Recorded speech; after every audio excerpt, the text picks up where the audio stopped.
This hazelnut cream French toast is my favorite breakfast.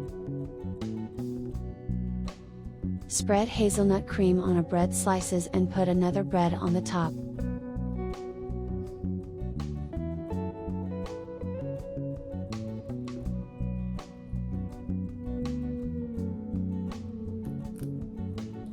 In a bowl, mix egg and milk and soak the sandwich in it.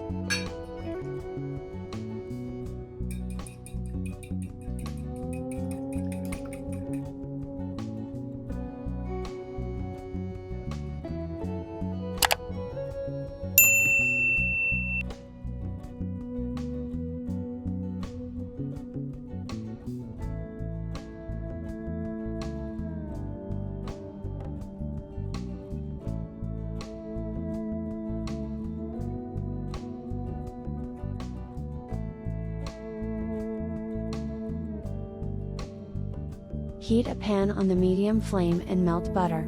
Then put the sandwich in it and cook each side until golden brown.